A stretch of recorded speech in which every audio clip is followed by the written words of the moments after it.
Shalom saudaraku yang dikasihi Tuhan. Kembali bersama saya Pastor Eli Simarmata. Hari ini saya mengajak saudara untuk kita boleh bersama-sama datang kepada Tuhan. Kita mau belajar akan kebenaran firman Tuhan dari Kisah Para Rasul 2 ayat yang ke-41 sampai ayat yang ke-42. Firman-Nya berkata, orang-orang yang menerima perkataannya itu memberi diri dibaptis, dan pada hari itu jumlah mereka bertambah kira-kira 3.000. Mereka bertekun dalam pengajaran rasul-rasul dan dalam persekutuan, dan mereka selalu berkumpul untuk memecahkan roti dan berdoa. Tema renungan firman Tuhan hari ini adalah kuasa Roh Kudus mengubahkan banyak orang menjadi percaya kepada Yesus Kristus. Saudaraku yang terkasih dalam Kristus Yesus, ketika mereka menerima perkataan pemberitaan firman Tuhan yang disampaikan oleh Rasul Petrus, mereka memberikan dirinya untuk dibaptis, menyerahkan dirinya untuk dibaptis. Dan pada saat itu, hari itu juga yang dibaptis berjumlah kira-kira 3.000 jiwa. Sungguh luar biasa saudaraku. Nah, kita semua tahu siapakah Rasul Petrus ini. Petrus sebelumnya dia adalah seorang nelayan, penjala ikan. Dipanggil Tuhan untuk menjadi penjala manusia. Ketika dia sudah menjadi murid Kristus, dia pernah menyangkal Yesus sebanyak 3 kali. Dan dia berkata, "Guru, walaupun mereka-mereka ini imannya goncang, tetapi aku sekali-kali tidak. Aku siap mati untuk ikut Engkau." Luar biasa saudaraku perkataannya. Tetapi kita melihat yang luar biasanya saudaraku, ketika Roh Kudus tercurah atas hidupnya, dia dipakai Tuhan sungguh luar biasa saudaraku. Sekali berkhotbah dia 3.000 orang yang bertobat pada saat itu juga. Nah, hari-hari ini Bapak Saudara, kita bisa melihat melalui channel YouTube ada banyak agama seberang yang percaya ikut Yesus. Mereka percaya bahwa Kristus adalah Tuhan. Mereka percaya bahwa Yesus adalah jalan kebenaran dan hidup. Mereka percaya bahwa Yesus adalah juru selamat dunia. Dan mereka percaya yang akan datang itu adalah Isa Al-Masih, yaitu Yesus Kristus. Nah, kita perhatikan di dalam Yohanes 14 ayat 6 dikatakan, "Akulah jalan dan kebenaran dan hidup. Tidak ada seorang pun yang datang kepada Bapa kalau tidak melalui aku." Hal ini mereka yakini, saudara, bahwa jalan kebenaran dan hidup itu dan yang akan datang itu adalah Yesus sendiri. Jadi, yang saya mau katakan adalah jalan keselamatan itu adalah hanya satu-satunya melalui Yesus Kristus. Nah, hal ini sangat dipercaya mereka, sangat diyakini mereka. Tidak mudah, saudaraku. Tidak mudah. Semua ini adalah pekerjaan Roh Kudus. Semua ini adalah pekerjaan Roh Kudus yang mengubahkan mereka menjadi percaya ikut Yesus. Mereka percaya bahwa Kristus adalah Tuhan, juru selamat umat manusia. Dan mereka percaya bahwa yang akan datang itu adalah Isa Al-Masih, yaitu Yesus Kristus. Ini semua adalah pekerjaan kuasa Roh Kudus yang mengubahkan mereka yang tadinya belum percaya menjadi percaya kepada Kristus Yesus. Nah, kita melihat dampak daripada pekerjaan Roh Kudus melalui pemberitaan firman Tuhan yang disampaikan oleh Rasul Petrus. Kisah 2 ayat 42 dikatakan di situ, Kisah 2 ayat 42. Mereka bertekun dalam pengajaran rasul-rasul dan dalam persekutuan, dan mereka selalu berkumpul untuk memecahkan roti dan berdoa. Jadi yang pertama di sini dampak pekerjaan Roh Kudus melalui pemberitaan firman Tuhan yang disampaikan oleh Rasul Petrus adalah mereka bertekun dalam pengajaran rasul-rasul dan dalam persekutuan. Ya, orang-orang yang hidupnya sudah bertobat, orang-orang yang sudah hidup percaya kepada Kristus, ya, ia akan selalu bertekun dalam pengajaran. Ia akan selalu bertekun dalam pembacaan firman Tuhan. Ada suatu kerinduan yang sangat mendalam untuk mempelajari, untuk menggali akan kebenaran firman Tuhan. Ketika mereka percaya, ketika mereka diubahkan Roh Kudus, mereka selalu bertekun dalam pengajaran akan firman Tuhan.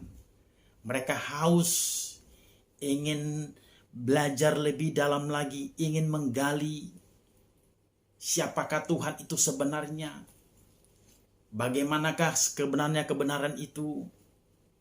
Ini mereka terus lakukan dengan secara terus-menerus, ya. Ini mereka lakukan secara terus-menerus dalam kehidupan mereka pada saat itu. Dan kita melihat bahwa sebagaimana yang saya katakan tadi, banyak agama seberang yang percaya ikut Yesus. Dan ketika mereka percaya ikut Yesus, bahkan mereka mengambil bagian dalam pemberitaan Injil, saudara. Ini adalah suatu pekerjaan Roh Kudus yang sungguh luar biasa, mengubahkan kehidupan orang yang tidak percaya menjadi percaya, bahkan mengambil bagian di dalam pemberitaan firman Tuhan.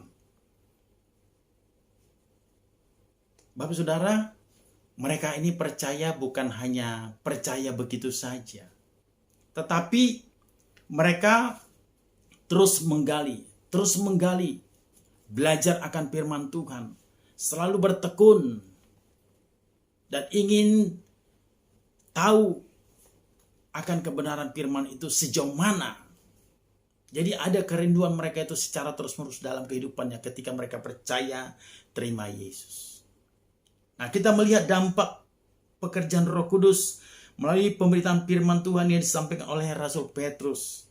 Ya, yang pertama dikatakan tadi mereka bertekun dalam pengajaran rasul-rasul dan dalam persekutuan. Yang kedua adalah mereka bertekun dalam doa. Orang yang percaya kepada Kristus, ya, orang yang sudah percaya kepada Kristus dan hatinya sudah dijamah oleh Roh Kudus, maka ia selalu bertekun dalam doa. Ia akan bertekun dalam doa. Doa itu, saudaraku, adalah relasi antara manusia dengan Tuhan, yang dia imani dan yang dia yakini bahwa Tuhan itu adalah juru selamat. Yesus itu adalah Anak Allah yang Maha Tinggi. Doa itu merupakan suatu kekuatan, ya, untuk memberikan kepada kita di dalam menghadapi setiap persoalan, pergumulan, tantangan yang akan terjadi. Karena di dunia ini semua manusia pasti mengalami masalah, pasti ada pergumulan, pasti akan mengalami tantangan, apalagi orang percaya. Itu sebabnya Yesus berkata di dalam Matius 24 ayat yang ke-41, Yesus menegaskan kepada murid-muridnya, berjaga-jagalah dan berdoalah agar kamu tidak jatuh ke dalam pencobaan. Roh memang penurut tapi daging lemah. Betul, saudara, orang percaya itu, orang Kristen itu harus berdoa. Orang percaya, orang Kristen itu harus berdoa. Yesus berkata, berdoalah supaya kamu tidak jatuh dalam pencobaan. Roh memang penurut, daging lemah. Betul, kita percaya kepada Kristus. Betul, kita adalah orang Kristen. Tetapi Tuhan mau supaya kita selalu berdoa. Karena doa itu adalah napas hidup kita, yang tidak boleh terlepas dari hidup kita. Karena doa itu memberikan jawaban kepada kita. Doa itu merupakan suatu kekuatan bagi kita di dalam setiap kita mengalami masalah, pergumulan, pencobaan, tantangan. yang akan terjadi. Sehingga dengan doa kita tidak jatuh dalam dosa. Mari Bapak Saudara, sebagai orang Kristen kita harus banyak berdoa. Dalam rumah tangga, suami istri harus sehati berdoa. Hamba-hamba Tuhan harus banyak berdoa. Saya percaya gereja yang sehat selalu ada persekutuan doa yang akrab dengan Tuhan, sehingga terjadi lawatan Tuhan, lawatan Roh Kudus terhadap pertumbuhan jemaat secara kualitatif maupun secara kuantitatif. Jemaat juga dianjurkan supaya tetap berdoa sebagaimana di dalam kitab Efesus, ya, kitab Efesus 6 ayat yang ke-18 sampai ayat yang ke-20. Kitab Efesus 6 ayat 18 sampai ayat yang ke-20. Demikian firman Tuhan. Dalam segala doa dan permohonan, berdoalah setiap waktu di dalam roh dan berjaga-jagalah di dalam doamu itu dengan permohonan yang tak putus-putusnya untuk segala orang kudus. Juga untuk aku, supaya kepadaku, jika aku membuka mulutku, dikaruniakan perkataan yang benar agar dengan keberanian aku memberitakan rahasia Injil yang kulayani sebagai utusan yang dipenjarakan. Berdoalah supaya dengan keberanian aku menyatakannya sebagaimana seharusnya aku berbicara. Ya Bapak Saudara, sebagai jemaat Tuhan harus juga berdoa kepada hamba-hamba Tuhan, supaya hamba-hamba Tuhan ini tetap dipakai Tuhan, supaya hamba-hamba Tuhan ini tetap melayani dengan setia, mengajarkan kebenaran firman Tuhan yang sesuai dengan ajaran firman Tuhan, sesuai dengan Alkitab. Ini harus kita lakukan, saudara, sebagai orang percaya kepada Kristus. Kita harus berdoa untuk semuanya itu. Dan yang berikutnya, dampak pekerjaan Roh Kudus, ya, melalui pemberitaan firman Tuhan yang disampaikan oleh Rasul Paulus. Kita kembali ke dalam Kisah 2 ayat yang ke-44 sampai ayat yang ke-45, dikatakan demikian. Dan semua orang yang telah menjadi percaya tetap bersatu, dan segala kepunyaan mereka adalah kepunyaan bersama. Dan selalu ada dari mereka yang menjual harta miliknya, lalu membagi-bagikannya kepada semua orang sesuai dengan keperluan masing-masing.